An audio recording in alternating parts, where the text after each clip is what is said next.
આવશે એક મિનિટ. આપ્યું છે જાહેર થઈ જવું છે 19 તારીખે 19 તારીખે વાત થઈ અચ્છા 19 તમે 19 સવાર છે અને પ્રસાદ લેવું પ્રસાદ આપ્યો વયા ન જાય આવી ગયો આપણે બધા આવી ગયો ચોકલેટમાં ચોકલેટ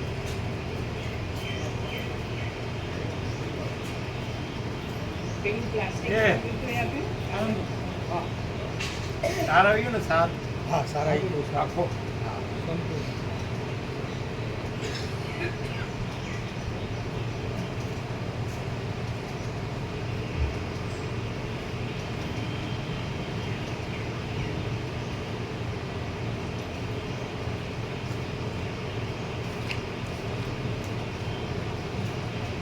જેમ તમારે પોતાના સંકલ્પમય ગૃહની અંદર જે પ્રજા હોય તે તમારા સંકલ્પને જ અનુસરી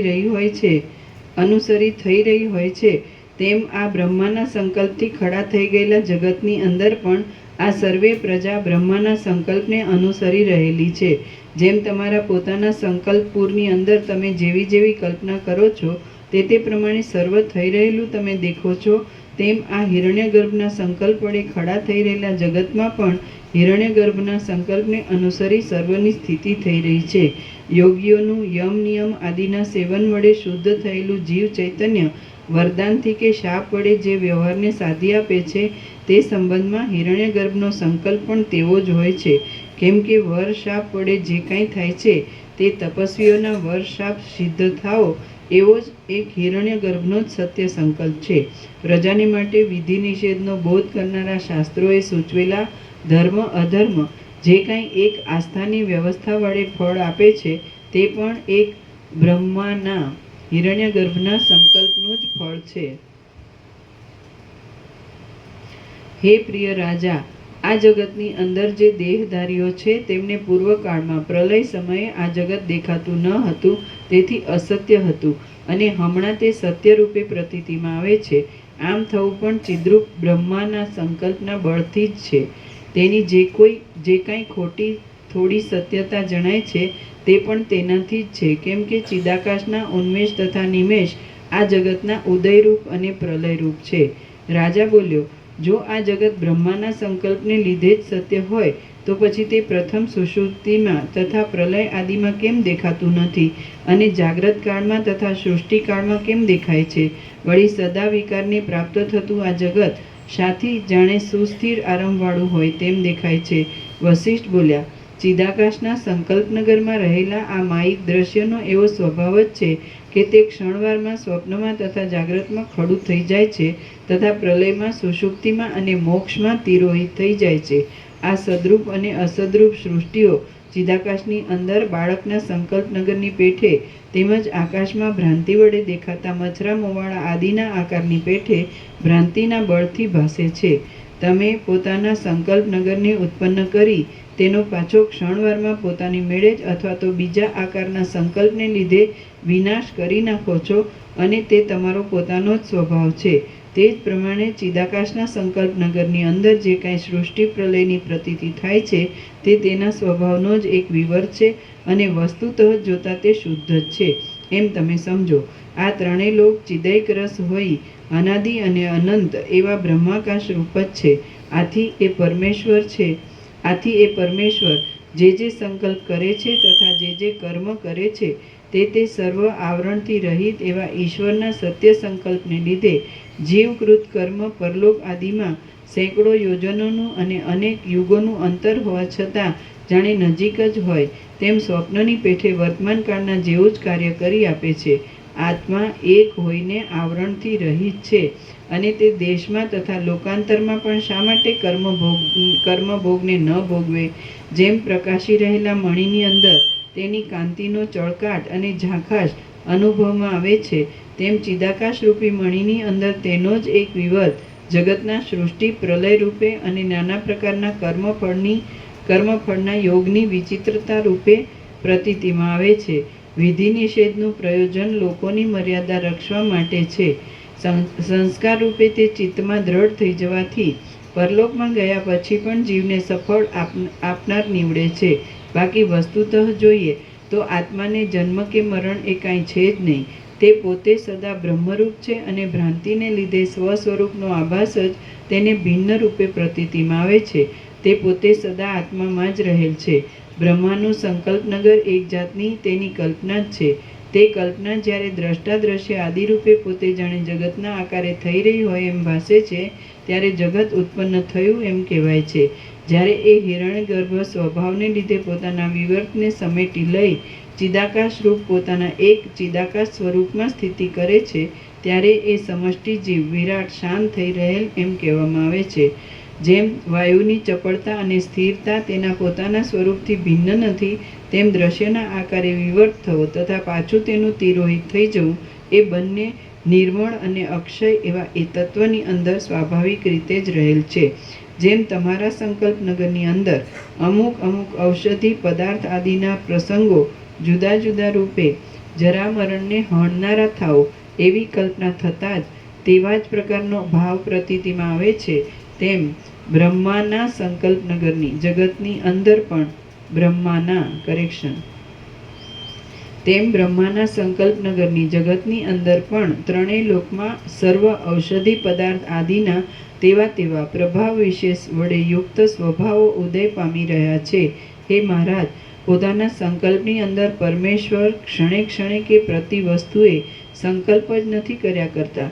તે તો બાળકે કરેલા રમકડાની કલ્પનાની પેઠે એક જ વાર સંકલ્પ કરે છે કે અમુક જાતની વસ્તુ અમુક પ્રકારનું કાર્ય કરનાર થાઓ અને તે અમુક પ્રકારે ઉત્પન્ન થાઓ.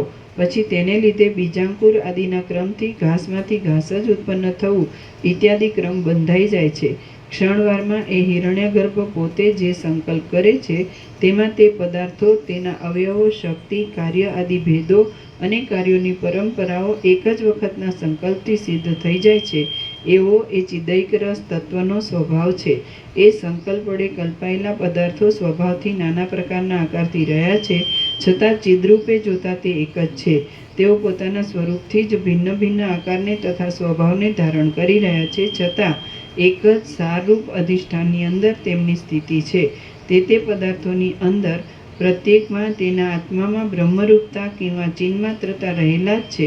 સર્વના આત્મારૂપ એ ચિત્સત્તા જ્યાં જેવા પ્રકારે રહેલી હોય છે ત્યાં તેવા પ્રકારે તેનું ભાન થાય છે. આદિ, મધ્ય અને અંતથી રહિત તથા અપરિમિત શક્તિવાળું એવું બ્રહ્મ અધિષ્ઠાન દ્રષ્ટિથી જોતા ઉમેરવાનું કરેક્શન. આદિ, મધ્ય અને અંતથી રહિત તથા અપરિમિત શક્તિવાળું એવું બ્રહ્મ અધિષ્ઠાન દ્રષ્ટિથી જોતા કશારૂપ નથી. અધ્યારોપ દ્રષ્ટિથી જોતા તે જાણે કંઈક અનિર્વચનીય રૂપે થઈ રહેલું હોય તેવું જણાય છે. પોતે સદરૂપ છે, છતાં જાણે અસત્ય પદાર્થરૂપ થઈ રહ્યું હોય તેવી પ્રતીતિ થાય છે, કેમ કે એ પરમ તત્વ જ સર્વના આત્મારૂપ છે. માટે જ પ્રાણીઓમાં તથા તૃણ આદિ જાતિઓમાં જે વસ્તુ જેવા સ્વભાવવાળી પ્રસિદ્ધ છે તેમાં એ અચિંત્ય તત્વ જ તેવા સ્વભાવ રૂપે થઈ રહેલું છે. શ્રી યોગ વાસિષ્ઠ મહારામાયણમાં નિર્વાણ પ્રકરણના ઉત્તરાર્ધનો મહાપ્રશ્ન મોક્ષણ નામનો સર્ગ 208મો સમાપ્ત. સર્ગ 209મો વિરુદ્ધ કર્મ ફળની સફળતા. આ 209મા સર્ગમાં એક જ સમયે વિરુદ્ધ કર્મોની અને તેના ફળની પ્રાપ્તિ થતાં તે પરસ્પર વિરોધ ન કરે તે પ્રમાણે તે બંનેની સફળતા વિશે વર્ણન કરવામાં આવશે. વશિષ્ઠ બોલ્યા, ચિંતિત કાર્યને સિદ્ધિ આપનાર પ્રયાગ આદિ ક્ષેત્રમાં એક જ પુરુષનું તેના કોઈ સ્નેહી સંબંધીએ જીવિત ચિંતવ્યું હોય તથા તેના શત્રુએ મરણ ચિંતવ્યું હોય અને પછીથી તે બંનેનું મરણ થઈ જાય તો તેમાં પહેલા પુરુષની શી ગતિ થાય? આ સંબંધમાં તમે આ સાંભળો. પહેલી સૃષ્ટિ ઉત્પન્ન કરતી વખતે બ્રહ્માએ પોતાના સંકલ્પ વડે ક્ષેત્રોનું અને પદાર્થોના ધર્મોનું અમુક ફળ નિયમિત કરી રાખ્યું હોય છે. આ જગત હિરણ્યગર્ભના સંકલ્પનગર રૂપ છે. હવે તેને વિશે અધિકારીના વાંછિત અર્થની સિદ્ધિને માટે પ્રયાગ આદિ ક્ષેત્ર કલ્પાયું હોય તેની અંદર કંઈ સ્નાન, દાન, તપ, યજ્ઞ આદિ પુણ્યકર્મ કરવામાં આવ્યું હોય અને તે તીર્થ તથા પુણ્યકર્મ એ બંને વડે શાસ્ત્ર દ્વારા જોડાતા એ અધિકારી પુરુષનું શરીર સંસ્કારને પ્રાપ્ત થયું હોય તો દ્રઢ નિશ્ચય વડે કરેલા કર્મમાંથી તે પુરુષને ઈચ્છિત ફળની પ્રાપ્તિ થાય છે. તેનું એ પુણ્ય પણ એક ચેતનાત્માની શક્તિરૂપ જ છે. વળી તે પુરુષે મહાપાપ કરેલું હોય તો તે શક્તિ જ તેના કોઈ એક ભાગને કે સંપૂર્ણ પાપને ક્ષેત્રના મહાત્મ્યના તારતમ્યને અનુસરી તથા કર્તાની શ્રદ્ધાને અનુસરી નિવૃત્ત કરી દે છે અને પછી પોતે પણ શાંત થઈ જાય છે. જો શાસન કરવા યોગ્ય એ પુરુષનું પાપ થોડું હોય અને ક્ષેત્રનો ધર્મ તેનાથી વિશેષ હોય તો તે પુરુષમાં પાપનો નિશેષ રીતે નાશ કરી નાખે છે અને કંઈ શાસ્ત્ર પ્રતિપાદિત ફળને પણ સાધી આપે છે. હે મહારાજ, જો શાસન કરવા યોગ્ય એ પુરુષનો જ ક્ષેત્રના મહાત્મ્યથી ઉત્પન્ન થયેલ ધર્મ અને તેનું પાપ બંને સમાન બળવાળા હોય તો પાપ અને પુણ્ય એ બેયનો ભાગ કરવા માટે તેના બે શરીર તથા બે ચિદાભાસ ખડા થઈ જાય છે અને તેઓ વસ્તુતઃ જોતા એક ભ્રાંતિરૂપ જ છે. એવી રીતે પાપ પુણ્ય આદિનું જે મોટું ફળ જે પ્રમાણે હિરણ્યગર્ભના સંકલ્પથી કલ્પાયેલું છે તે પ્રમાણે જ હંમેશ વ્યવસ્થિત થઈ રહ્યું છે. બ્રહ્મ એ ચિત્ત ધાતુરૂપ છે અને તે જ હિરણ્યગર્ભરૂપ સમષ્ટિ જીવરૂપ અને હું આદિ વ્યષ્ટિ જીવરૂપ છે. તે જે સંકલ્પ કરે છે તેની કલ્પનારૂપ જ આ એક જગત છે. જેમ પાપ કર્મ કરનાર પુરુષને વિધાતાના સંકલ્પ અનુસાર જ નરક આદિની પ્રતિભાની પ્રાપ્તિ થાય છે તેમ વિધાતાના સંકલ્પ અનુસાર જ એ શિક્ષાપાત્ર પુરુષના ક્ષેત્ર સંબંધી પુણ્ય વડે તેની પોતાની પ્રતિભા જ સ્વપ્નની પેઠે પુણ્યફળના ભોગરૂપે ઉદય પામી પ્રતીતિમાં આવે છે. મરી ગયેલા પુરુષને હું એકલો શરીરથી છૂટો પડી મરી ગયો છું, આ મારા સર્વે બંધુઓ જીવે છે અને રડે છે, હું એકલો જ આ પરલોકને પ્રાપ્ત થયો એવી પ્રતિભા જ ભ્રાંતિનું ભાન ઉદય પામે છે. તે જ પ્રમાણે જેમ સન્નિપાત વડે ક્ષોભ પામેલી વાત પિત્ત આદિ ધાતુવાળા પુરુષને અનેક ભ્રાંતિઓનો ઉદય થાય છે તેમ તેના બંધુઓને પણ તે જ સમયે રોવું, શબને લઈ જવું, સ્મશાન ગમન, દાહ આદિ કર્મ કરવા ઇત્યાદિ પ્રતિભાનો ઉદય થાય છે. પોતાથી અતિ ઉગ્ર પુણ્યપાપ થઈ ગયા હોય અથવા મહાત્માઓનો અનુગ્રહ કે નિગ્રહ થયો હોય તો ચિદાકાશના પ્રબુદ્ધપણાના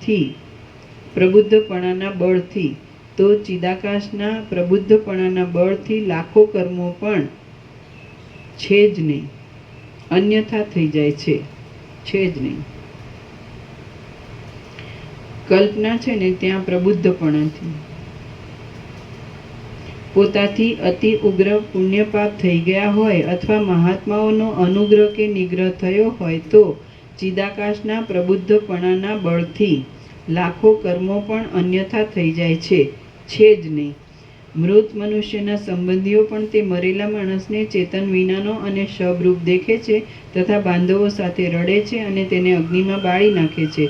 પ્રયાગ આદિ મનોરથ સાધી આપનાર ક્ષેત્રમાં જો એક જ પુરુષનું તેના કોઈ સ્નેહીએ જીવિત ચિંતવ્યું હોય અને કોઈ શત્રુએ તેનું મરણ ચિંતવ્યું હોય તો તે પુરુષ એ બંનેના કર્મ વડે ભોગ પ્રાપ્તિનો અધિકારી બને છે. એ પુરુષ પોતાના તરફ શુભ લાગણીવાળા મિત્રે જે પ્રમાણે તે ક્ષેત્રમાં પ્રાર્થના કરેલી હોય તે પ્રમાણે પોતાના આત્માને એક શરીર વડે અજરામર અને દુઃખ રહિત દેખે છે. તેમજ તે પોતાના યથાસ્થિત દેહ વડે જીવિતની સ્થિતિને અનુભવે છે.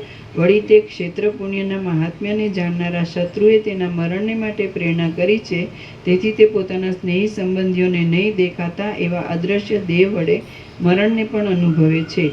બખ્તર આદિ વડે રક્ષિત થયેલા પુરુષને જેમ બખ્તર આદિ અરક્ષિત તથા વિશ્વાસુ એવા શત્રુને બાણ, ખડગ આદિ વડે ભેદી નાખવામાં કાંઈ ક્લેશ કરવો પડતો નથી તેમ શત્રુએ કરેલા અભિચાર આદિ ક્રિયાના સામા ઉપાયથી રહિત એવા પુરુષને તત્કાળ જ મરણાદિકનો અનુભવ કરવો પડે છે છતાં તેના બંધુઓ તેને અમર રૂપે દેખે છે. એવી રીતે તે એક જ પુરુષ એક જ સમયે જીવિત અને મરણ એ બંનેને પ્રાપ્ત થાય છે. આ પ્રમાણે ત્રણેય લોક ભ્રાંતિ માત્ર છે અને નિરવયવ છતાં આરંભવાળા છે. હવે ભ્રાંતિની અંદર એક ભ્રમથી વિરુદ્ધ એવો કયો બીજો ભ્રમ નથી સંભવતો? સ્વપ્નમાં અને સંકલ્પનગરમાં જે ભ્રાંતિ અનુભવમાં આવે છે તેનાથી આ જે અર્થને તમે સમજો છો તે અર્થ તત્વજ્ઞ પુરુષની દ્રષ્ટિમાં સાવ છે જ નહીં. જે અર્થ બ્રહ્મ શબ્દનો છે તે જ અર્થ સંકલ્પ શબ્દનો પણ છે. કરેક્શન.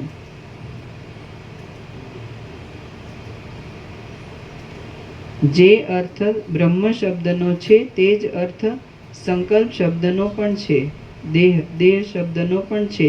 જેમ અંબુ અને અંબસ એ બંને શબ્દના અર્થમાં કાંઈ ભેદ નથી, તેમ બ્રહ્મ શબ્દના અને દેહ શબ્દના અર્થમાં કશો ભેદ નથી.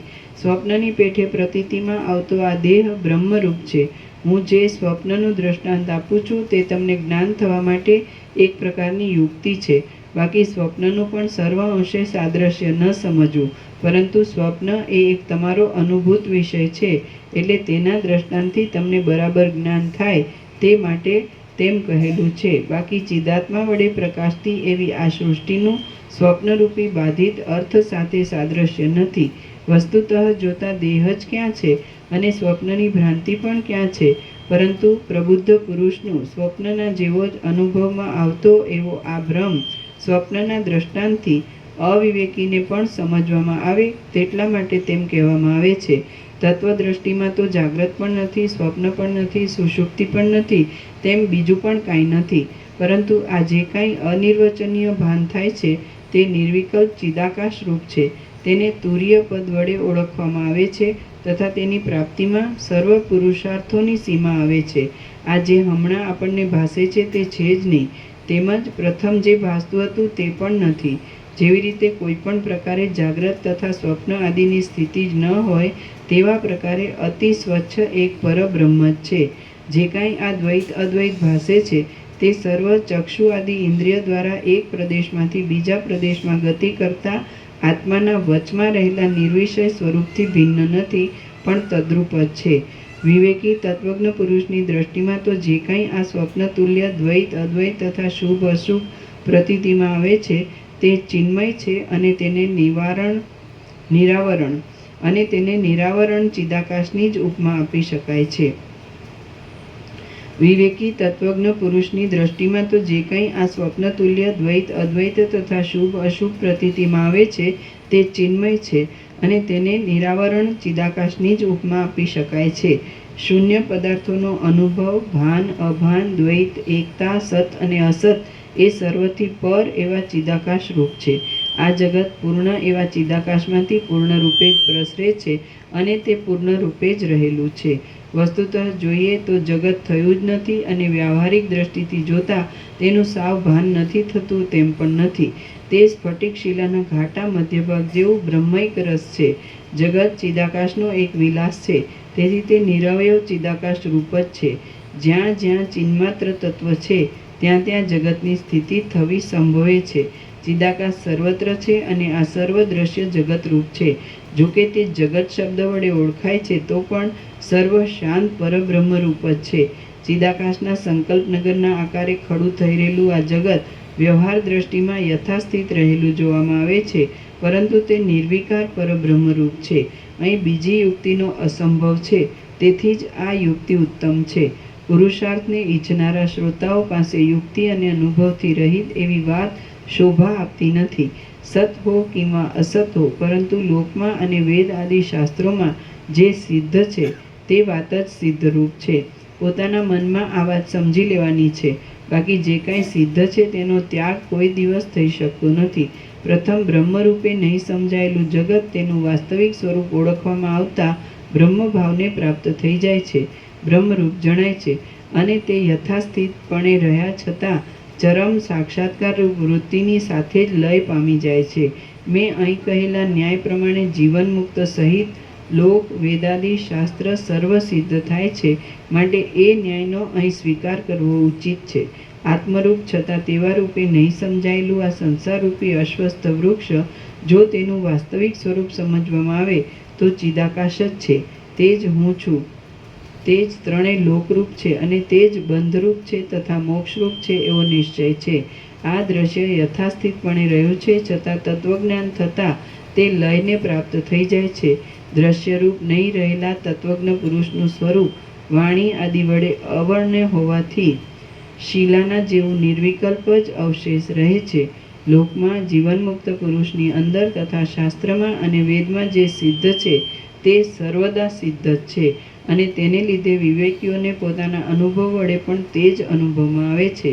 સર્વ અર્થોને છોડી દઈ ઘણા લાંબા કાળ સુધી જે એક જ વસ્તુમાં દ્રઢ નિષ્ઠા રાખવામાં આવે છે તે અવશ્ય પ્રાપ્ત થાય છે અને સર્વ લૌકિક કાર્યોમાં પણ જો કાંઈ બીજી દ્રઢ ભાવના કરવામાં આવી હોય તો તેનો લાભ થાય છે. જે વસ્તુ જેવા પ્રકારની અનુભવમાં આવે છે તે તેવા પ્રકારે જ અનુભવમાં આવ્યા કરે છે, તે સત્ય હો અથવા અસત્ય હો, પરંતુ જ્યાં સુધી તેનો લાભ થતો હોય ત્યાં સુધી તે તેવા જ પ્રકારે અનુભવાય છે. હે બુદ્ધિશાળી મહાત્મા, આ ઉપર પ્રમાણે મેં તમને મહાપ્રશ્નનો વિચાર કહ્યો. આ માર્ગે તમે ગતિ કરો અને આધિવ્યાધિથી રહિત, નિર્વિકાર તથા નિર્વ્યસન થઈ રહી તમે ઉત્કૃષ્ટ પદમાં સ્થિર થઈ રહો. શ્રી યોગ વાસિષ્ઠ મહારામાયણમાં નિર્વાણ પ્રકરણના ઉત્તરાર્ધનો મહાપ્રશ્નોત્તર વાક્ય સમાપ્ત નામનો સર્ગ 210મો સમાપ્ત. સર્ગ 211મો પરમાર્થનો ઉપદેશ. આ 211મા સર્ગમાં સિદ્ધ, સાધ્ય આદિ અનેક લોકના દર્શનના ઉપાયની સાથે ફરીવાર સ્પષ્ટપણે સર્વ જગતની બ્રહ્મૈક રૂપતા વિશે વર્ણન કરાશે. વસિષ્ઠ બોલ્યા, એ પ્રમાણે કુશદ્વીપમાં તે ઈલાવતી નગરીમાં પ્રજ્ઞપ્તિ રાજાએ આસનપૂર્વક મારું યજન કર્યું. પછી હું પણ મારું પ્રયોજન સિદ્ધ કરી સ્વર્ગલોક તરફ જવા માટે આકાશમાં ઉડ્યો. હે બુદ્ધિશાળીઓમાં શ્રેષ્ઠ રામ, આજે આ સર્વ વૃત્તાંત મેં અહીં અયોધ્યામાં બેસી તમને કહી સંભળાવ્યો છે. આ ઉત્તમ દ્રષ્ટિના અવલંબન વડે તમે શાંત મનવાળા અને ચિદાકાશ રૂપ થઈ રહેશો. આ સર્વ નામથી રહિત, નિર્મળ, અવર્ણ્ય, જન્મ આદિ વિકારથી રહિત, શાંત અને આદિ મધ્ય તથા અંતથી રહિત એવા ચિદાકાશ બ્રહ્મરૂપ છે. દ્રશ્યને ચિદાત્માના એક વિવર્ત રૂપ માત્ર કહેવામાં આવે છે. પરથી પણ પર એવું પરમ તત્વ બ્રહ્મ એવા કલ્પિત નામ વડે ઓળખાય છે, પરંતુ એ પદ નામ તથા રૂપથી રહિત છે. રામ બોલ્યા, હે મહારાજ, સિદ્ધ, સાધ્ય, બ્રહ્મા, વિદ્યાધર અને દેવ ઇત્યાદિની વસ્તીવાળા લોકો શી રીતે દેખાય છે? વસિષ્ઠ બોલ્યા, જો તમે તેવી ધારણાના અભ્યાસ વડે જોશો તો પ્રત્યેક રાત્રિ દિવસની અંદર આગળ પાછળ ઉપર અને નીચે સિદ્ધો, સાધ્યો, યમ, બ્રહ્મા, વિદ્યાધર અને દેવોના, બીજા પ્રાણીઓના અને અપૂર્વ મહાત્માઓના લોકો તમારા જોવામાં આવશે. કલ્પિત બ્રહ્મ શબ્દ જ ન હોય તો કલ્પિત અહમ શબ્દ તો હોય જ ક્યાંથી?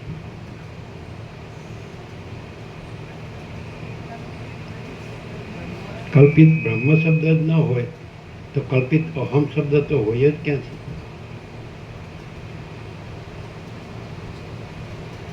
કલ્પિત પરમાત્મા શબ્દ જ ન હોય તો કલ્પિત જીવ શબ્દ તો હોય જ ક્યાંથી?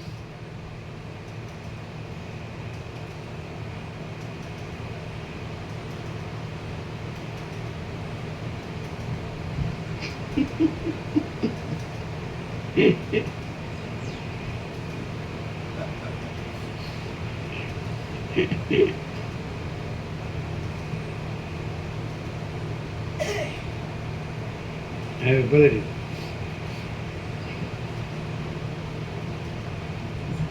ચાલો આપણે વાંચો, એને જરૂર નથી.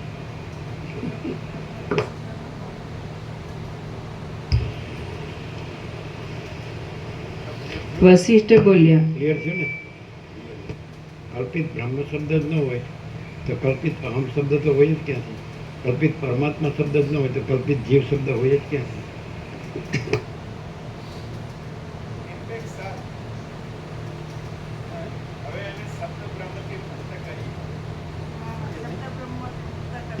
નિરપેક્ષ સત. હવે એને શબ્દ બ્રહ્મથી મુક્ત કરીએ.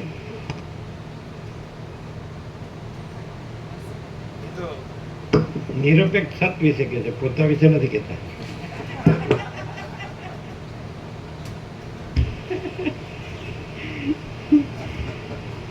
વશિષ્ઠ બોલ્યા, જો તમે તેવી ધારણાના અભ્યાસ વડે જોશો તો પ્રત્યેક રાત્રિ દિવસની અંદર આગળ પાછળ ઉપર અને નીચે સિદ્ધો, સાધ્યો, યમ, બ્રહ્મા, વિદ્યાધર અને દેવોના, બીજા પ્રાણીઓના અને અપૂર્વ મહાત્માઓના લોકો તમારા જોવામાં આવશે. જો તમે તેવી ધારણાના અભ્યાસને અભાવે નહીં જુઓ તો તે તમારા જોવામાં આવશે નહીં. મહરલોક, જનલોક, તપલોક અને સત્યલોક આદિ સિદ્ધોના સ્થાનો આ સ્થાનથી ઘણે દૂર છે. સર્વત્ર ગતિ કરનારા સિદ્ધ લોકોના સંકલ્પથી જ, સત્ય સંકલ્પના બળથી જ તે ખડા થાય છે અને તે સર્વત્ર છે. આ આખું વિશ્વ સંકલ્પમય લોકોથી વ્યાપ્ત છે. આ સર્વ દેખાવામાં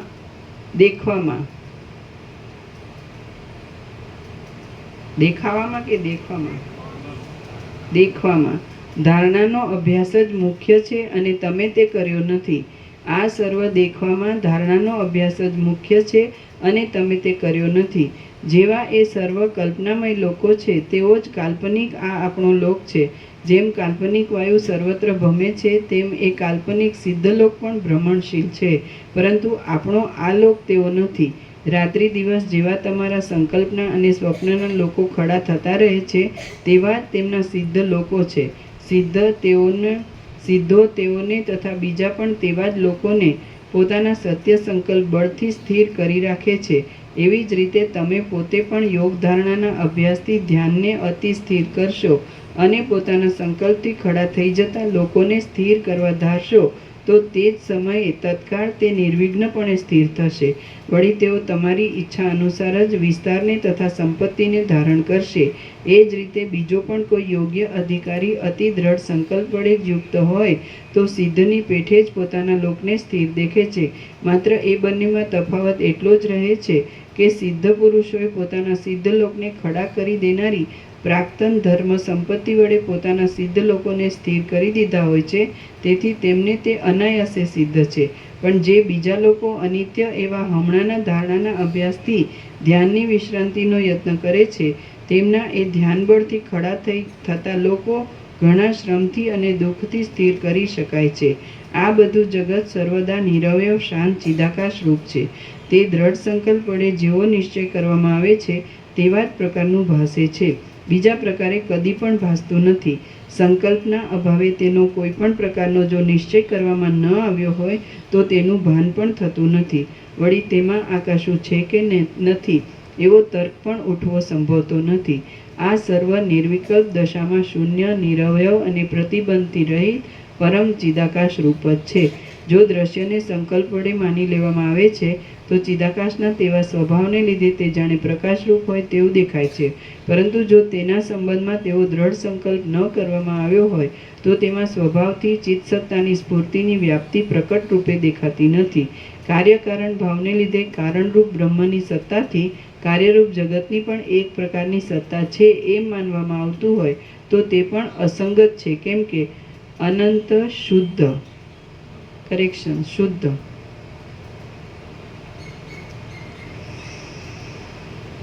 કાર્યકારણ ભાવને લીધે કારણરૂપ બ્રહ્મની સત્તાથી કાર્યરૂપ જગતની પણ એક પ્રકારની સત્તા છે એમ માનવામાં આવતું હોય તો તે પણ અસંગત છે. કેમ કે અનંત શુદ્ધ ચિદાકાશમાંથી બીજું શું અને કેવા પ્રકારનું ઉત્પન્ન થાય? જે કાંઈ આ ઉત્પન્ન થયા જેવું ભાસે છે તે ચિદાકાશની અંદર ચિદાકાશ પોતે જ રહેલું છે. એ નિર્વિકાર નિરાકાર તત્વની અંદર વળી દ્વિત્વ, એકત્વ આદિની કલ્પના કેવી હોય? સ્વપ્નમાં જેમ ચિદાકાશ જ પર્વતરૂપ બની જાય છે છતાં નિર્વિકાર રહે છે, તેમ આ નિર્વિકાર પરબ્રહ્મ જગતના આકારે વિવર્ત રૂપે દેખાય છે, છતાં તે જેવું સૃષ્ટિના પૂર્વકાળમાં હતું તેવું જ હમણાં પણ છે. સંકલ્પની અંદર ચિત્ત જ આકારને કલ્પી લઈ પર્વતના રૂપે ઉદય પામે છે, બાકી વસ્તુતઃ જોતા તે પર્વત પણ નથી અને ચિદાભાસ પણ નથી. ચિદાભાસ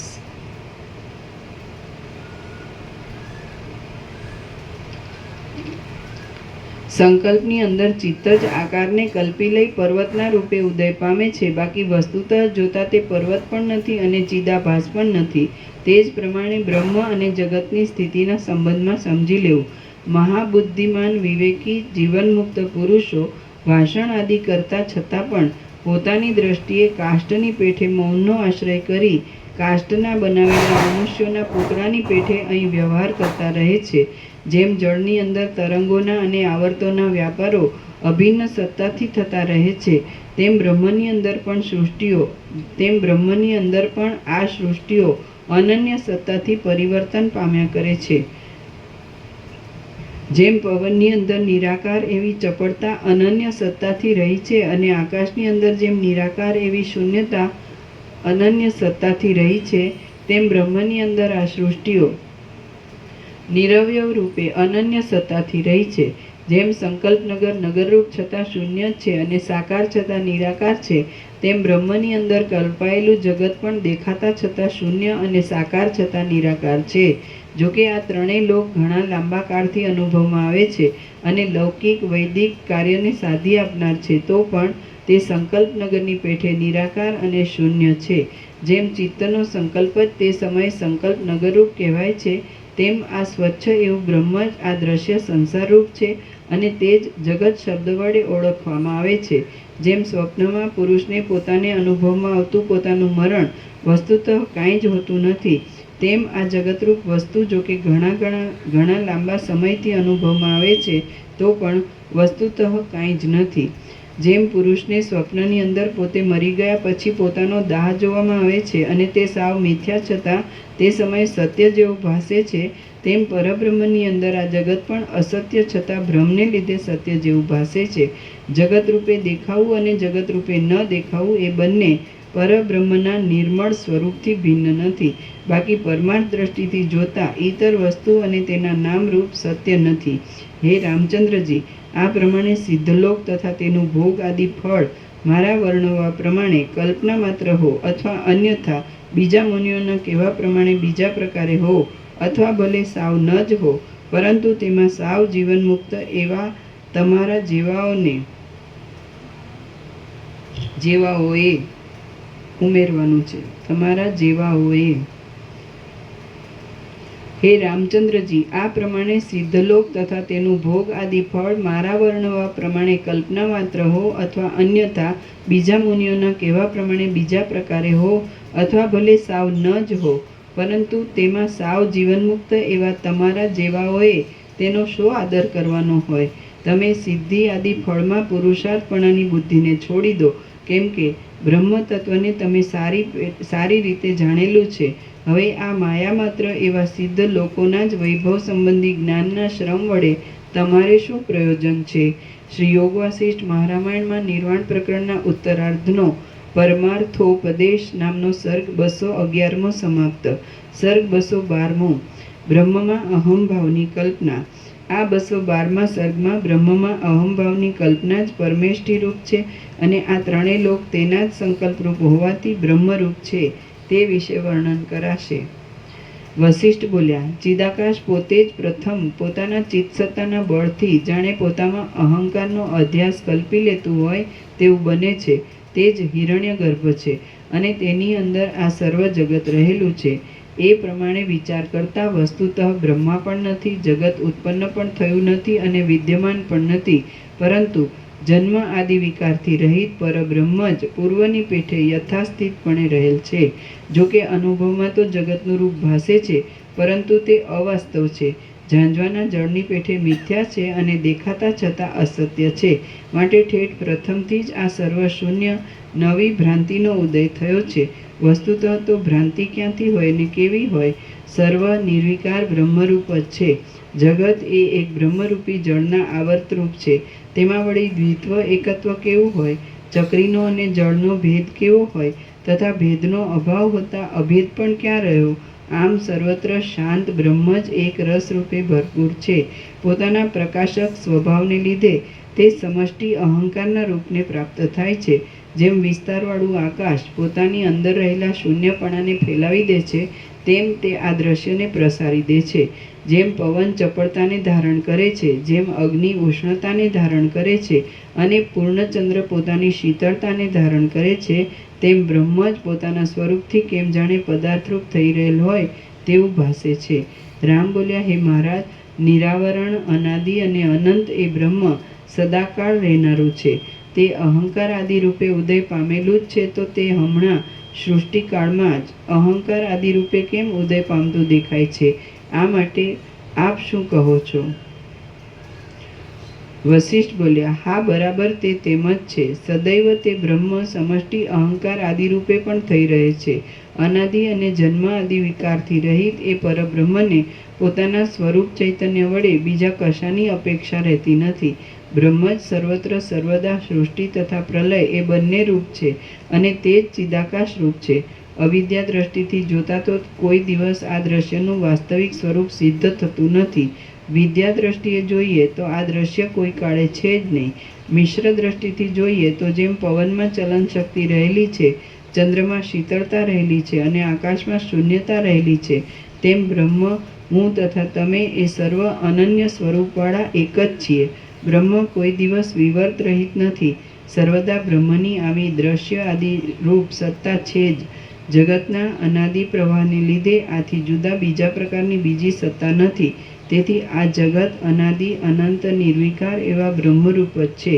અદ્વિતીય બ્રહ્મજ્ઞાન થયા છતાં પણ તમે અધ્યારોપ દ્રષ્ટિનો અંગીકાર કરી લઈ મારા ઉપદેશના શબ્દોના શ્રવણમાં આસક્ત ચિત્ત થાઓ છો અને મિશ્ર દ્રષ્ટિના પક્ષને સ્વીકારી દ્વૈતને સ્વીકારો છો. બાકી તત્વદ્રષ્ટિથી તો દ્વૈત નથી જ. મિશ્ર દ્રષ્ટિમાં બ્રહ્મ સર્વરૂપ છે તથા સર્વમાં અંતર્ગત એવો જીવ કાંઈ કર્યા જ કરે છે અને અનુભવે છે. હવે જો બ્રહ્મ જ એ સર્વના આકારે ક્રિયા કરતું હોય અને અનુભવતું હોય તો સર્વદા સર્વ પ્રકારે સર્વ કર્યે જાય છે અને અનુભવે જાય છે. પણ નિર્વિશેષ દ્રષ્ટિથી જોઈએ તો કોઈ પણ દેશકાળમાં કશું કોઈ કરતું જ નથી અને અનુભવતું પણ નથી, તેમજ પરબ્રહ્મથી ભિન્ન પણ નથી. હે રામચંદ્રજી, આ શાંત અને સર્વત્ર સામાન્ય રૂપે ભરપૂર એવું બ્રહ્મ આ ત્રિભુવનના આકારે આ પ્રમાણે સર્વદા ભાસ્યા કરે છે. બાકી બીજું કાંઈ અહીં નથી. કોઈ દેશકાળમાં આકાશમાંથી પર્વતો ઉત્પન્ન થતા નથી, તેમ બ્રહ્મમાંથી જગતો ઉત્પન્ન થતા નથી. આમ માની તમે પરમ શાંતિને પ્રાપ્ત થાઓ. જ્યાં સુધી અલ્પ બુદ્ધિવાળા શ્રોતાઓને બરાબર બોધ નથી થયો ત્યાં સુધી સંદેહના અવસરમાં ઉપદેશ આપવા યોગ્ય પુરુષોના ઉપદેશ માટે તમે ખુશીથી ભેદનો સ્વીકાર કરો. બાકી પ્રબુદ્ધ દશા સાંપડશે અને બોધનો ઉદય થશે એટલે તમને અહંકાર, તેનો સંકલ્પ અને જગત એ સર્વના આકારે થઈ રહેલા પ્રજાપતિના ભેદની બુદ્ધિ કે તેના અભાવની બુદ્ધિ થશે જ નહીં. વળી શાસ્ત્ર આદિની કે શબ્દ આદિની બુદ્ધિ એ પણ તત્વજ્ઞની છેલ્લી અવસ્થામાં નથી. રામ બોલ્યા, હે મહારાજ, આ વાત મારા સમજવામાં આવી ગઈ. હવે મને બોધ થાય તે માટે આપ પાછી આપે માંડેલી તે ચાલતા પ્રસંગની વાત ચલાવો. પરબ્રહ્મની અંદર સમષ્ટિ અહંકારનો આવિર્ભાવ થયા પછી શું થાય છે? આપ તો સર્વ જાણનારા છો. હું તે સાંભળવા ઉત્સુક છું, તેથી મને તૃપ્તિ થતી નથી. વશિષ્ઠ બોલ્યા, એ પરબ્રહ્મની અંદર સમષ્ટિ અહંકારનો ઉદય થયા પછી આકાશની સત્તાનો, અધ્યાસનો ઉદય થાય છે. ત્યાર પછી દિશાઓની સત્તા, કાળ સત્તા અને ભેદ સત્તા ઉદય પામે છે. જ્યારે તેને દેહ આદિમાં અહંકાર ભાવનું ભાન થાય છે ત્યારે તે દેહ વ્યતિરિક્ત ઇતર સ્થળમાં હું નથી એવું ભાન પણ અવશ્ય ઉદય પામે છે. આ દેશકૃત પરિચ્છેદ અને વસ્તુકૃત પરિચ્છેદ ઇત્યાદિ રૂપે પોતાનો આત્મા જ વિના ક્રમે દ્વૈત રૂપ ભાસે છે અને નાના પ્રકારે પ્રતીતિમાં આવે છે. તે સમયે પ્રથમ તો માત્ર આકાશ જ હોય છે, તો પણ પછીથી ઉપર કહેલ આકાશરૂપ જ છે એવી પદાર્થ ભેદની સત્તાના વાચક શબ્દોનો અધ્યાસ ખડો થઈ જાય છે. આકાશ તન્માત્રાને, શબ્દ તન્માત્રાને અનુભવનાર નિરાકાર અહંભાવ, સમષ્ટિ અહંકાર, દિશાકાળ આદિની કલ્પનારૂપ થઈ જાય છે. એટલે પ્રકાશરૂપ અને જ્ઞાન સ્વરૂપ બ્રહ્મ તત્વ જ દ્રશ્યના નામથી ભાસે છે. જોકે એ નિર્બાધપણે બ્રહ્મરૂપ છે, તો પણ કેમ જાણે દ્રશ્યરૂપ હોય તેમ તેનું ભાન થાય છે. જન્મ આદિ વિકારથી રહિત, એક, શાંત અને આદિમધ્ય તથા અંતથી, જગતભાવ આદિથી સાવ શૂન્ય છે. તે પોતામાં જીવભાવની કલ્પનાને જાણે આરોપી લેતું હોય તેવું બની જાય છે અને નિરાવરણ એવા પોતાના જીવ સાક્ષીરૂપી નિરાવરણ નિવારણ લખ્યું છે, નિરાવરણ તે પોતામાં જીવભાવની કલ્પનાને જાણે આરોપી લેતું હોય તેવું બની જાય છે અને નિરાવરણ એવા પોતાના જીવ સાક્ષીરૂપી આકાશની અંદર આ વિસ્તારવાળા દ્રશ્યને દેખે છે. તે જોકે પોતાના આત્મ સ્વરૂપથી અભિન્ન છે તો પણ તત્વજ્ઞાનનો ઉદય થતાં સુધી તેને તે ભિન્ન રૂપે દ્રશ્ય રૂપે જુએ છે. શ્રી યોગ વાસિષ્ઠ મહારામાયણમાં નિર્વાણ પ્રકરણના ઉત્તરાર્ધનો બ્રહ્મમાં અહંભાવની કલ્પના નામનો સર્ગ 212મો સમાપ્ત. સર્ગ 213મો સર્વ બ્રહ્મ સ્વરૂપ છે. આ 273મા સર્ગમાં સર્વ બ્રહ્મ સ્વરૂપ છે એવો નિશ્ચય બતાવનારો રામ વસિષ્ઠનો પૂર્વ સંવાદ ગુરુ શિષ્યની આખ્યાયિકા રૂપે વર્ણવવામાં આવશે. વસિષ્ઠ બોલ્યા, હે શત્રુનો નાશ કરનાર રામચંદ્રજી, તમે મને જે હમણાં જગત તત્વ આત્મતત્વ આદિ પૂછો છો તે જ તમે પૂર્વકાળમાં પૂર્વ જન્માંતરમાં મને પૂછ્યું હતું. તે વખતે આપણો બંનેનો હમણાંની પેઠે જ ગુરુ શિષ્ય ભાવ હતો. કોઈ એક પૂર્વકલ્પમાં તે જગત અને તેની અંદર તમે રામ અને હું વસિષ્ઠ ઇત્યાદિ, તમારો વૈરાગ્ય, મારું આવવું અને તમારો પ્રશ્ન વગેરે આ ચિદાત્માની પ્રતિભા કોઈ વનની અંદર ગુરુ શિષ્ય રૂપે હમણાંની પેઠે જ ઉદય પામી હતી. ત્યાં તે સમયે હું ગુરુરૂપ થયો હતો અને તમે શિષ્યરૂપ થયા હતા. તમે મારી પાસે શિષ્ય રૂપે બેઠા હતા અને વિશાળ તથા ધીર બુદ્ધિવાળા હતા. તે સમયે તમે મને નીચે પ્રમાણે પૂછ્યું હતું. શિષ્ય બોલ્યો, હે મહારાજ, આ સર્વ જગતના સંબંધમાં મારો એક આ અતિશય સંશય છે, તેને આપ નિવૃત્ત કરો. મહાકલ્પમાં મહાપ્રલયમાં શી વસ્તુ નાશ પામે છે અને શી વસ્તુ નાશ નથી પામતી? ગુરુ બોલ્યા, હે પુત્ર, જેમ સુષુપ્તિ અવસ્થાને પ્રાપ્ત થયેલા પુરુષનું સ્વપ્નનગર એક સાક્ષી ચૈતન્ય વિના નિઃશેષપણે નાશને પ્રાપ્ત થઈ જાય છે, તેમ આ સર્વ દ્રશ્ય પ્રલયકાળમાં તત્કાળ નાશને પ્રાપ્ત થાય છે. પૃથ્વી, પર્વતો તથા 10 દિશાઓ નિર્વિશેષપણાથી એક સરખી જ રીતે પ્રલયકાળમાં નાશ પામી જાય છે અને ક્રિયા, કાળ કે ક્રમ એ કશું પણ અવશેષ રહેતું નથી. સર્વ પ્રાણીઓ નષ્ટ થઈ જાય છે અને સર્વ જગતના આભાસ સહિત એવું આકાશ અવ્યાકૃતમાં લીન થઈ ગયેલું હોવાથી પ્રલયકાળે દ્રષ્ટાના અસંભવને લીધે દ્રષ્ટાના અસંભવને લીધે નાશને પ્રાપ્ત થાય છે. કારણોના પણ કારણરૂપ એવા બ્રહ્મા, વિષ્ણુ, ઇન્દ્ર, રુદ્ર આદિનું નામ પણ મહાપ્રલયમાં અવશિષ્ટ રહેતું નથી. અવિનાશી ચિદવસ્તુનો સૃષ્ટિરૂપી વિવર્ત નષ્ટ પામે છે એટલે એકમાત્ર ચિદાકાશ જ શેષ રહે છે એમ અનુમાન કરી શકાય છે. કેમ કે પોતાની અંદર આરોપિત સૃષ્ટિના અનુભવના હેતુરૂપ ચિદાત્મા વડે જ સર્વ પ્રપંચ શૂન્ય પ્રલયકાળનું શેષપણું સિદ્ધ થાય છે. નિશેષપણું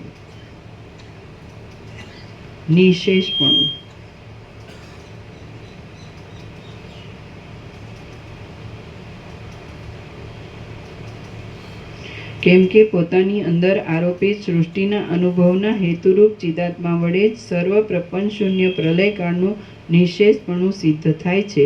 શિષ્ય બોલ્યો, જે અસત વસ્તુ છે તેની સત્તા સંભવતી નથી અને જે સત્ય છે તેનો નાશ સંભવતો નથી, તો પછી વિસ્તારવાળું હોય એ પ્રકારે દેખાતું આ વિદ્યમાન જગત ક્યાં ચાલ્યું જાય છે? ગુરુ બોલ્યા, હે પુત્ર, આ તારું કહેવું યોગ્ય નથી, કેમ કે આ જગત તો નાશ પામે જ છે. તેથી તે નથી જ એમ જણાય છે, કેમ કે અસત પદાર્થની સત્તા અને સત્ય વસ્તુનો નાશ કોઈ કાળે થતો જ નથી. હે વત્સ, જે કાંઈ વસ્તુતઃ છે તે કોઈ દેશકાળમાં અસત્ય થતું નથી, તો પછી તેની સત્તા કેમ અસત્યતાને ધારણ કરે? ઝાંઝવાનું જળ ક્યાં રહ્યું છે? 2 ચંદ્રમાની ભ્રાંતિ ક્યાં વાસ્તવિક છે? આકાશમાં ભ્રાંતિને લીધે દેખાતા મોવાળા જેવા આકારો ક્યાં વાસ્તવ છે? અને ભ્રાંતિ વડે થતો અનુભવ ક્યાં વાસ્તવ હોય છે? હે પુત્ર, આ સર્વ દ્રશ્ય ભ્રાંતિ માત્ર છે, અસત્ય છે અને સ્વપ્નનગરની પેઠે ભાસ્યા કરે છે, તો તે શા માટે બાધિત ન થાય? જેમ જાગ્રત અવસ્થામાં સ્વપ્ન અને સ્વપ્નાવસ્થામાં જાગ્રત બાધિત થઈ જાય છે, તેમ સર્વત્ર જ્ઞાનનો ઉદય થતાં આ સર્વ નિઃશેષ રીતે બાધિત થઈ જાય છે. જેમ સ્વપ્નનગર જાગ્રતમાં બાધિત થઈ જતાં કોણ જાણે ક્યાં ચાલ્યું જાય છે તે હું નથી જાણતો, તેમ જગતરૂપી આ દ્રશ્ય જ્ઞાન વડે બાધિત થઈ જતાં તરત જ તે ક્યાં જતું રહે છે તે પણ હું જાણી શકતો નથી. શિષ્ય બોલ્યો, હે મહારાજ, જો દ્રશ્ય નથી તો પછી દ્રશ્યના આકારે શી વસ્તુ ભાસે છે અને પાછો બોધ થયા બાદ તેવી વસ્તુ કેમ નથી ભાસતી? કઈ વસ્તુનું એ રૂપ છે? વિશાળ આકારવાળા ચિદાકાશનું કે કોઈ બીજાનું? ગુરુ બોલ્યા, હે પુત્ર, આ સ્વચ્છ ચિદાકાશ જ છીપ જેમ પોતાના ચકચકિતપણાથી રૂપાના આકારે સ્ફુરે છે, તેમ પોતાની સત્તાના બળથી જે કાંઈ વિવર્તના આકારે સ્ફુરે છે તે જ જગતના નામે ભાસે છે, બાકી જગત કાંઈ બીજી વસ્તુ નથી. પોતાના સ્વચ્છ સ્વરૂપને નહીં છોડતા જે આવા જગતના આકારે વિવર્ત રૂપે ભાસવું તે વિશાળ આકારવાળી ચિદાકાશરૂપ વસ્તુનું જ એક સ્વરૂપ છે. સ્વરૂપ જ, સ્વભાવ જ છે. સ્વરૂપ નહીં, સ્વરૂપ કાઢી નાખીને સ્વભાવ જ છે વસ્તુનો.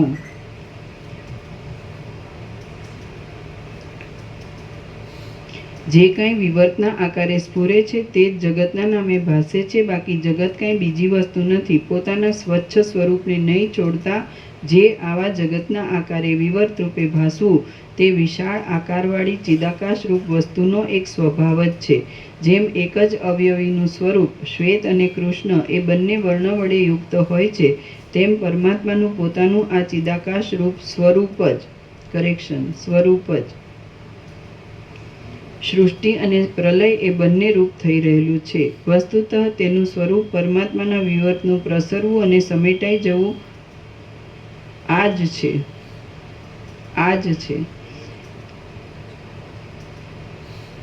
આ તમે પોતે જ સ્વચ્છ જળવાળા ધરામાં પ્રતિબિંબ રૂપે દેખાતા બિંબ પ્રતિબિંબ રૂપે જુદા જુદા જણાવો છો, પરંતુ બિંબ પ્રતિબિંબ ભાવરૂપી ભેદનો ક્ષય થઈ જતા એક જ છો. તે જ પ્રમાણે ધરામાં પ્રતિબિંબ પડ્યા અગાઉ પણ બિંબ પ્રતિબિંબ રૂપે બીજા સ્થળે દર્પણ આદિમાં ભિન્ન ભિન્ન આકારે ભાસતા છતાં તમે એક જ છો. આમ તમારા મૂળ બિંબ સ્વરૂપમાં કશો ક્ષય કે ઉદય થતો નથી. તેમજ સ્વચ્છ બ્રહ્મ પણ સૃષ્ટિમાં ને પ્રલયમાં એક જ રૂપે રહેલ હોવાથી તેનો ક્ષય કે ઉદય થતો નથી. જેમ જેમ સ્વપ્નમાં અને સુષુપ્તિમાં એક નિદ્રા નિરંતર અક્ષય રૂપે રહી હોય છે, તેમ તેમ સૃષ્ટિમાં અને પ્રલયમાં ચિદ્રૂપ બ્રહ્મ જ એક અવિકારી રૂપે રહેલ છે. જેમ સ્વપ્નમાં દ્રષ્ટાને દેખાતું જગત જાગ્રતમાં અને સુષુપ્તિમાં બાધિત થઈ જતા નિઃશેષ રીતે શાંત થઈ જાય છે, તેમ આ આપણું જગત પણ જ્ઞાન વડે બાધિત થઈ જતા નિઃશેષપણે શાંત થઈ જાય છે. હે પ્રિય રામચંદ્રજી, એ બાધિત થઈ ગયેલી સ્વપ્ન સૃષ્ટિ બીજા પ્રદેશાંતરમાં હે પ્રિય રામચંદ્રજી, એ બાધિત થઈ ગયેલી સ્વપ્ન સૃષ્ટિ બીજા પ્રદેશાંતરમાં તે પ્રમાણે જ કાયમ છે. એ વાત બોધ દ્રષ્ટિ વડે જોતા અમને વાસ્તવિક જણાતી નથી. વળી બીજા પુરુષોના જીવાકાશમાં આપણી એ સ્વપ્ન દ્રષ્ટિ રહેશે એવી તો શંકા પણ યોગ્ય નથી. કેમ કે આપણી વાસનામય એવી એ સ્વપ્ન સૃષ્ટિ આપણા જ ચિદાકાશમાં જીવમાં રહેવાનો સંભવ છે. કૌંસમાં અબાધિત દશામાં પણ તે બીજાના જીવમાં હોતી નથી. જેમ અહીં આપણા ચિદાકાશનો જીવનો વિવર્ત તેની કલ્પેલી સૃષ્ટિનો ક્ષય થઈ જતા ક્ષીણ થઈ જાય છે, તેમ બીજાના ચિદાકાશનો જીવનો વિવર્ત પણ તેની કલ્પિત સૃષ્ટિનો ક્ષય થતાં ક્ષીણ ન થઈ જાય તેમાં શું પ્રમાણ છે? શિષ્ય બોલ્યો, જો એમ જ હોય તો પછી જેમ સ્વપ્નદ્રષ્ટા પુરુષના કરતાં જુદો બીજો જાગતો પુરુષ પણ દ્રશ્યનો અનુભવ કરે છે, તેમ પ્રલયકાળમાં પણ બીજા કોઈ પુરુષને જગત આદિનો અનુભવ થાય ખરો એમ હું માનું છું. ગુરુ બોલ્યા, હે મહાબુદ્ધિશાળી, તમે કહો છો તેમ જ છે. પ્રલયકાળમાં પણ ઐંદવાખ્યાનમાં જણાવ્યા પ્રમાણે જગતના સદ્ભાવની પ્રતીતિ થાય છે ખરી, પરંતુ જગત ચિદાકાશનું સ્વરૂપ નથી, પણ ચિદાકાશમાં અધ્યાસને લીધે તેનું ભાન થાય છે અને બીજાઓને અધ્યાસને અભાવે નથી પણ થતું. વસ્તુતઃ જોતા તો કશું પણ ભાસતું નથી, તેથી તે તુચ્છ છે. તેમાંનું કશું પણ સત્ય નથી. તે એક ચિદાકાશનો વિવર્ત છે, તો તેમાં વળી સત અસત દ્રષ્ટિ કેવી હોય? જો ચિદાકાશ રૂપે જોઈએ તો આ સર્વ પ્રકારે સર્વદા સર્વત્ર છે, અને જગતને સર્વ પોતાના સ્વરૂપે જોઈએ તો આ સર્વમાંથી કાંઈ પણ સર્વત્ર સર્વદા નથી જ. સર્વદા બ્રહ્મ જ સર્વરૂપ છે, અને તે સદરૂપ અને અસદરૂપ હોવાથી જગત પણ સદઅસદરૂપ ભાસે છે. જો ચિદાકાશ અવિનાશી છે તો પછી જગતને પણ તેવા રૂપે જોઈએ તો તે અવિનાશી જ છે. જે સત્ય એવું ચિદાકાશ છે તે જ સૃષ્ટિ પ્રલયરૂપ છે. તેનું વાસ્તવિક સ્વરૂપ ન ઓળખાય ત્યાં સુધી તે દુઃખ આપે છે. જો તેનું વાસ્તવિક સ્વરૂપ ઓળખવામાં આવે તો પરમ શાંતિનો લાભ થાય છે. આ સર્વ સર્વત્ર સર્વ પ્રકારે સર્વકાળમાં સર્વથા વિદ્યમાન છે અને સર્વ સર્વદા સર્વકાળમાં સર્વથા નથી. પણ એ જ ચિદાકાશ રૂપ દેવ ઘટરૂપ છે. એ જ ચિદાકાશ રૂપ દેવ ઘટરૂપ છે, પટરૂપ છે, શૈલરૂપ છે, સ્ફોટરૂપ છે, તટરૂપ છે અને વટરૂપ પણ છે. તૃણ, અગ્નિ, સ્થાવર અને જંગમ એ સર્વરૂપ તે પોતે જ છે. જે કાંઈ છે, જે કાંઈ નથી તે સર્વ તથા શૂન્ય, ક્રિયા, કાળ, આકાશ, પૃથ્વી, ભાવ, અભાવ, જન્મ, વિભૂતિ, નાશ અને શુભ અશુભ એવા પુણ્ય પાપરૂપી પાશ એ બધું ચિદાકાશ રૂપ છે. ચિદાકાશ રૂપ ન હોય એવું કશું પણ અહીં નથી. એ એક જ વસ્તુ નિત્ય છે. તેમ બહાર પણ તે જ છે, આદિ મધ્ય અને અંતરૂપ પણ તે જ છે અને તે જ પોતે ત્રિકાળ રૂપ પણ છે. એ ચિદાકાશની અંદર સર્વ વસ્તુ બ્રહ્મ રૂપે જોતા સદૈવ સર્વત્ર સર્વ પ્રકારે છે અને દ્રશ્ય રૂપે જોતા એ તત્વની અંદર સર્વ વસ્તુ સર્વ પ્રકારે સર્વત્ર સદૈવ નથી જ. હે રામચંદ્રજી, જો એ પ્રમાણે ચિદાકાશ જ સર્વરૂપ છે તો પછી સ્વપ્ન સાક્ષીમાં કલ્પાયેલા નગરની પેઠે સર્વ બ્રહ્મરૂપ હોવાથી સર્વ વસ્તુ સર્વદા છે જ. બ્રહ્મ દ્રષ્ટિથી જોતા તૃણ કર્તારૂપ છે, તૃણ ભોગતારૂપ છે અને તૃણ ઈશ્વર સમર્થ છે. બ્રહ્મ દ્રષ્ટિથી જોતા ઘટ કરતા છે, ઘટ ભોગતા છે અને ઘટ જ સર્વ ઇન્દ્રાદિ દેવતાઓનો પણ ઈશ્વર છે. બ્રહ્મ દ્રષ્ટિથી જોતા પટ કરતા છે, પટ ભોગતા છે અને પટ જ સર્વ ઇન્દ્ર આદિ દેવોનો પણ ઈશ્વર છે. બ્રહ્મ દ્રષ્ટિથી જોતા દ્રષ્ટા કરતા છે, દ્રષ્ટા ભોગતા છે અને સર્વ ઇન્દ્ર આદિ દેવોનો પણ તે અધીશ્વર છે. બ્રહ્મ દ્રષ્ટિથી જોતા ગિરિ કરતા છે, ગિરિ ભોગતા છે અને સર્વ ઇન્દ્ર આદિ દેવનો તે જ ઈશ્વર છે. તે જ રીતે બ્રહ્મ દ્રષ્ટિથી જોતા નર કરતા છે, નર ભોગતા છે અને સર્વ ઇન્દ્ર આદિ દેવોનો પણ તે જ દેવ છે. સર્વ વસ્તુઓમાં પ્રત્યેક વસ્તુની અંદર એક જ વસ્તુ પરથી પર છે, અનાદિ અનંત છે અને જગતને ધારણ કરનાર હોવાથી ધાતા પણ કહેવાય છે. તે જ કરતા અને ભોગતા છે કેમ કે સર્વ બ્રહ્માત્મક છે. આ તૃણ તથા કુંભ આદિ પદાર્થો પોતાની અંદર રહેલી ચેતન સત્તા વડે જ આવા રૂપે રહેલા છે. મહાસમર્થ ચૈતન્ય જ એવા આકારે થઈ રહ્યું છે. જે કાંઈ વસ્તુના સ્વરૂપની અંદર ક્ષય ઉદય ભાસે છે તે પણ એ તત્વના સ્વરૂપથી ભિન્ન નથી, પરંતુ તે પણ તેમાં જ આરોપિત રૂપે ભાસે છે. કેટલાક વાદીઓ એમ માને છે કે બાહ્ય અર્થ છે અને તે જ કરતા તથા ભોગતા છે. જેઓ વિજ્ઞાનવાદીઓ માત્ર વિજ્ઞાન જ છે એમ માનનારા છે, તેમના વિચારમાં એ વિજ્ઞાન જ કરતા અને ભોગતા છે. જેઓ શૂન્યવાદને માનનારા છે તેમનો સિદ્ધાંત એવો છે કે કોઈ કરતા પણ નથી અને ભોગતા પણ નથી. કેટલાક આસ્તિક ઈશ્વરવાદીઓનું એવું માનવું છે કે અહીં એક ઈશ્વર જ કરતા ભોગતા છે. એ ઉત્તમોત્તમ સર્વશક્તિમાન પરમપદની અંદર સર્વ વિકલ્પો સંભવે છે. એ અધિષ્ઠાન ચૈતન્યની અંદર વસ્તુતઃ ક્યાં વિધિ નિષેધની સ્થિતિ છે અને અધ્યારોપ દ્રષ્ટિથી જોતા તેમાં કયા વિધિ નિષેધની સ્થિતિ નથી. ચિદાકાશ પોતાના શુદ્ધ સ્વરૂપની અંદર તે વાસના અનુસાર જાણે દ્રશ્યની ભાવના હોય તેમ બની જાય છે ને પોતે પણ જાણે દ્રષ્ટારૂપ થઈ ગયું હોય તેવા ભાવને ધારણ કરે છે. આમ તે પોતાના આત્માને જ જગતના આકારે દેખે છે. બાકી વસ્તુતઃ પોતે નિર્વિકાર દશામાં રહેવાને શક્તિમાન છે. હે રામચંદ્રજી, સર્વ જીવોની સર્વ પોતપોતાના અનુભવથી સિદ્ધ એવી પદાર્થ આદિ દ્રષ્ટિઓ હે રામચંદ્રજી, સર્વ જીવોની સર્વ દ્રષ્ટિઓ તથા સર્વ વિધિ નિષેધ સંબંધની દ્રષ્ટિઓ પોતપોતાના સંકલ્પો, અનુભવો અને વાસનાઓના શેષ સાથે કામ અને કર્મ ઉત્પન્ન થયા પછી જ થાય છે. તે સમયે નિરંતર ક્રિયા કરી આપવામાં સમર્થ હોય છે. તેથી તે વ્યવહારમાં સત્ય અને વસ્તુતઃ અસત્ય પણ છે. કેમ કે પ્રત્યેક ચૈતન્યનું સ્વરૂપ જ પોતપોતાના અનુભવ પ્રમાણે જગતના રૂપને ધારણ કરે છે. તમે પૂર્વ જન્માંતરમાં પૂર્વયુગમાં શિષ્યરૂપ બન્યા હતા અને હું તમારો ગુરુરૂપ હતો. આ પ્રમાણે તમે મારી પાસેથી ઉપદેશ સાંભળ્યો હતો, પરંતુ તે સમયે તમને તેથી બોધ થયો નહોતો. એટલે તમે પાછો બીજા જગતનો અનુભવ કરી હમણાં ત્રેતાયુગમાં અહીં દશરથ રાજાને ત્યાં અવતર્યા છો અને તમે જે અગાઉ પૂર્વયુગમાં મને પૂછ્યું હતું તે જ પાછું હમણાં પૂછો છો. તમે અહીં મારી પાસેથી પરમાર્થ વસ્તુનો બોધ કરનારું આ ઉત્તમ ચિન્મય એવું સર્વ જ્ઞાન સાંભળ્યું છે. તે સંસારરૂપી દીર્ઘ રાત્રિના તાપરૂપી અંધકારની નિવૃત્તિ કરવામાં ચંદ્રબિંબ તુલ્ય છે. હવે તમે અભ્યુદયને પ્રાપ્ત થયા છો અને નિર્મળ એક બોધરૂપ છો. માટે તમે મોહને દૂર કરી વ્યવહાર પરંપરાથી પ્રાપ્ત રાજ્યપાલન આદિ કર્મને સુખથી કરતા રહો. હે રામચંદ્રજી, સ્વભાવથી જ નિર્મળ, પ્રકાશરૂપ અને સર્વાત્મક એવા પરમાત્માને વિશે તમે દ્રશ્ય પદાર્થોની ત્યાગપૂર્વક સ્થિતિ રાખો. નિર્વાણને પ્રાપ્ત થયેલી શાંત બુદ્ધિને ધારણ કરો. આકાશ ગર્ભના જેવા નિર્વિકાર તથા મનોહર બનો અને તૃષ્ણાને છોડી દઈ ધર્મ વડે રાજ્યની રક્ષા કરો. શ્રી યોગ વાસિષ્ઠ મહારામાયણમાં નિર્વાણ પ્રકરણના ઉત્તરાર્ધનો પ્રાક્તન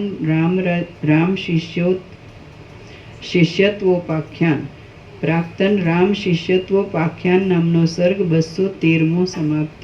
સર્ગ 214મો ઉપદેશના વખાણ. આ 214મા સર્ગમાં ઉપદેશની પ્રશંસા, શ્રોતાઓનું કૃતકૃત્યપણું અને અંતે દિવ્ય તથા માનુષ મહોત્સવ વર્ણવવામાં આવશે. વાલ્મીકી બોલ્યા, વશિષ્ઠજી ઉપર પ્રમાણે કહેતા હતા તેટલામાં તરત જ વૃષ્ટિ માટે અમૃત જળ વડે પરિપૂર્ણ થયેલા મેઘની પેઠે દેવતાઓનો દુંદુભીનાદ થવા લાગ્યો. ત્યાં સર્વ દિશાઓના મુખને શ્વેત કરનારી તથા બરફના વરસાદની ઉપમાને યોગ્ય એવી પુષ્પવૃષ્ટિ પૃથ્વી પર પડવા લાગી. કેસરોના સમૂહરૂપી સાયંકાળના વાદળાના જેવા રાતા અંગરાગને ધારણ કરનારી, પવન વડે કંપિત થયેલ ધોળા કેસરરૂપી ગૌરહારને સજનારી અને પુષ્પોની અંદર સુશોભિત એવા જળ બિંદુઓરૂપી શીતળ અંગવાળી એ પુષ્પવૃષ્ટિ જાણે ઇન્દ્રલોકમાંથી સાક્ષાત પુણ્યલક્ષ્મી પોતે ત્યાં આવી હોય તેવી જણાતી હતી. વળી પ્રલયકાળરૂપી મરકટે કંપાવેલ લોકપાલોના નગર આદિરૂપ શાખાઓવાળા સ્વર્ગરૂપી કલ્પવૃક્ષમાંથી તરત નીચે પડેલા અને દિશાઓના મુખમાં તરત નીચે પાડી નાખવાને પ્રવૃત્ત થતા કાળ રુદ્રે ફેંકેલા સુંદર કાંતિવાળા તારાગણનું ખડખડ હાસ્ય કરી એ પુષ્પવૃષ્ટિ જાણે અનુકરણ કરતી હોય તેવી દેખાતી હતી. ત્યાર પછી દુંદુભીના નાદો વડે ગાજી રહેલા કેસરાઓના સમૂહરૂપી મેઘવાળી બરફની પેઠે મનને હરણ કરનારી, પુષ્પોના પ્રવાહ સુગંધ વડે સર્વ સભાને પૂર્ણ કરી રહેલી અને જોતા જ આનંદનો વિસ્તાર કરતી એ પુષ્પવૃષ્ટિ પડતી બંધ થઈ. હવે પોતાના સ્થાનને અનુસરી ક્રમવાર યોગ્યતા પ્રમાણે નીચે બેઠેલા સર્વ સભ્યોએ તે દિવ્ય પુષ્પોને લીધા અને વશિષ્ઠ ઋષિના ચરણમાં પુષ્પાંજલિ અર્પણ કરી. આમ વશિષ્ઠજીને પ્રણામ કરી તે સભાસદો એ દિવ્ય પુષ્પોના સુગંધનો અને શીતળતા આદિનો સંપર્ક પામ્યા. એટલે તેઓ દુર્ગંધ આદિથી થતા ખેદનો, ક્ષુધા, તૃષા, શ્રમ આદિથી થતા ખેદનો તેમજ જન્મ મરણ આદિ વિષયક ખેદનો ત્યાગ કરવા લાગ્યા. દશરથ રાજા બોલ્યા, અહો, અમે આ સંસારરૂપી અતિ લાંબા જંગલમાં લાંબો કાળ ભમવાથી બહુ થાકી ગયા હતા, પરંતુ આપના અનુગ્રહપૂર્વક આ ઉપદેશથી અમે સુખથી આત્માવગાહનમાં અધિકારી થયા છીએ. જેમ શુદ્ધ વાદળા પર્વતમાં વિશ્રામ લે છે તેમ અમે હવે આત્મામાં જ ચિર વિશ્રાંતિ પામ્યા છીએ. અમે સંપૂર્ણ રીતે આજે કર્મનો અવધિ દીઠો આપત્તિનો સીમાડો જોયો, સર્વ જાણવાનું જાણી લીધું અને પરમ પદમાં અમે વિશ્રાંત થયા. ધ્યાન વડે કલ્પિત અને બ્રહ્મ સ્વરૂપની અંદર ભિન્ન રૂપે આરોપાયેલા એવા આકાશની અંદર ઘણા લાંબા કાળ સુધી વિહાર આદિના અનુભવના લીલાના આખ્યાન આદિમાં બતાવેલા ભ્રમ વડે ધારણાથી સર્વના આધારરૂપ એવા બ્રહ્મની અંદર વિશ્રાંતિ થતા દેહ ત્યાગના ક્રમ વડે સંકલ્પમાં નવીન નિર્માણ વડે સ્વપ્ન સૃષ્ટિમાં તથા સ્વપ્ન દ્રષ્ટિમાં અનુભવાતા જગત સંબંધી ત્રિવિધ તાપો વડે શુક્તિમાં, છીપમાં, ભ્રાંતિ વડે જણાતા રૂપાના અનુભવ વડે સ્વપ્નમાં થતા પોતાના મરણના દર્શન વડે પવનની અંદર અભિન્ન સત્તાથી રહેલી તેની ચલન શક્તિ વડે જળમાં અભિન્ન સત્તાથી રહેલા દ્રવપણા વડે ઇન્દ્રજાળના નગરના સમૂહો વડે ગંધર્વનગરના સમૂહો વડે માયાથી દેખાતા પાણીના પૂરના સમૂહ વડે ઝાંઝવાની જળની નદીના વેગ વડે સર્વના ઉત્તરકાળમાં પ્રલય વખતે વર્ણવેલા પ્રચંડ પવનના સ્પર્શ વડે બે ચંદ્રમાના અનુભવના ઉદય વડે મદને લીધે વિવેકનો નાશ થતા જણાતા કલ્પનામય નગરની ચપળતા વડે શુભ અશુભનું સૂચન કર્યા વિના જ ભ્રાંતિ વડે પ્રતીતિમાં આવતા ભ્રાંતિ વડે, પ્રતીતિમાં આવતા ભૂકંપ વડે, બાળકને થતા યક્ષ આદિના અનુભવ વડે, આકાશમાં ભ્રાંતિ વડે જણાતા એવા મચરા મોવાળા આદિના જેવા આકારના દર્શન વડે અને તેવા જ પોતાના અનુભવમાં આવે એવા બીજા દ્રષ્ટાંતો વડે અહો આપે અમારી દ્રશ્યની ભ્રાંતિરૂપ દ્રષ્ટિને દૂર કરી છે. રામ બોલ્યા, હે મુનીશ્વર, આપની કૃપાથી મારો મોહ નષ્ટ થઈ ગયો છે. હું પરમપદને પ્રાપ્ત થયો છું, બ્રહ્મરૂપ જ થઈ રહ્યો છું અને અત્યંત શુદ્ધ બુદ્ધિવાળો થયો છું. હું નિસંદેહ બની જઈ બ્રહ્મરૂપ સ્વભાવની અંદર સ્થિર થઈ રહ્યો છું. હું આવરણ રહિત એવા શુદ્ધ વિજ્ઞાનરૂપ છું અને આપ જે કહેશો તે પ્રમાણે કરીશ. અમૃતની વૃષ્ટિની પેઠે સુખ આપનારા આપના વચનોનું હું વારંવાર સ્મરણ કરીશ. કોઈ માન અપમાન કરે તેમાં સમદ્રષ્ટિ રાખીશ અને હું શાંત છતાં પણ જાણે વારંવાર હર્ષને પ્રાપ્ત થતો હોઉં તેવો થઈ રહીશ. મને હવે આજે કશું કરવાનું પણ પ્રયોજન નથી અને ન કરવાનું પણ પ્રયોજન નથી. હું જેવો પ્રથમ વ્યવહારમાં રહ્યો હતો તેવો જ હમણાં પણ રહું છું, પરંતુ હમણાં વ્યવહારના સંપર્કથી તથા તાપથી હું રહિત છું. જેવો આપના વચનથી અમને વિશ્રાંતિનો ઉપાય મળ્યો છે તેવો બીજો કયો ઉપાય છે? અને વળી આપણે શેનાથી રહિત છું? તાપથી. હમણાં વ્યવહારના સંપર્કથી થતા તાપથી હું રહિત છું. વ્યવહારના સંપર્કથી થતા તાપથી રહિત છું. હું જેવો પ્રથમ વ્યવહારમાં રહ્યો હતો તેવો જ હમણાં પણ રહું છું, પરંતુ હમણાં વ્યવહારના સંપર્કથી થતા તાપથી હું રહિત છું. જેવો આપના વચનથી અમને વિશ્રાંતિનો ઉપાય મળ્યો છે તેવો બીજો કયો ઉપાય છે? અને વળી એવી બીજી દ્રષ્ટિ પણ કેવી હોય? અહો, આજે અમે વિશ્રાંતિ સુખની અમાપ ભૂમિ મેળવી છે. જન્મ મરણ આદિ અનેક અનર્થોવાળી આવી સંસાર દશા તો પ્રાણીઓને ખરેખર કષ્ટ આપનારી છે. મારો કોઈ પણ શત્રુ નથી અને મિત્ર પણ નથી. મારું આ શરીર કે ક્ષેત્ર આદિ કશું પણ નથી. આ આત્મ ચૈતન્ય જ્યાં સુધી બોધ થયો ન હતો ત્યાં સુધી મને જગતના આકારે દુઃખ આપનારું ભાસતું હતું, પરંતુ હમણાં મને બોધ થયો છે તેથી તે શાંત અને સર્વ અર્થ વડે સુંદર ભાસે છે. હે મહારાજ, મનુષ્ય આપના અનુગ્રહ વિના આવી તત્વદ્રષ્ટિ શી રીતે મેળવે? બાળક સેતુ વિના કે વહાણ વિના સમુદ્રને કેમ તરી શકે? પ્રભુ, પાના પૂરા થયા પણ 6 પાના બાકી રહેશે. સર્ગ પૂરો કરીએ સાંજે. ઓમ ઓમ ઓમ. પ્રસાદ આપી દે. એ જે આવ્યા, જે નવા આવ્યા ને પત્રિકા આપો ને સ્ટીકર આપો. જે પાછળથી આવ્યા હોય ને પત્રિકા આપો.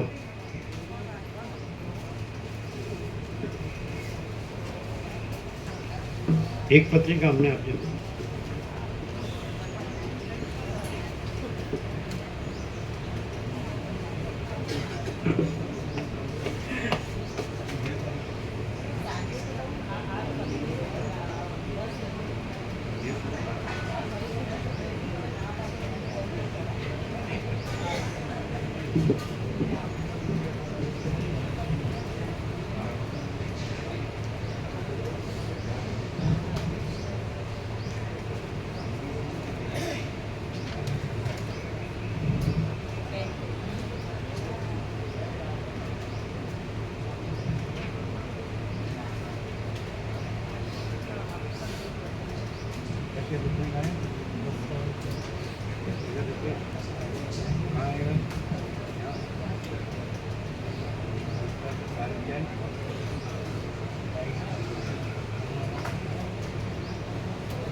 Yeah.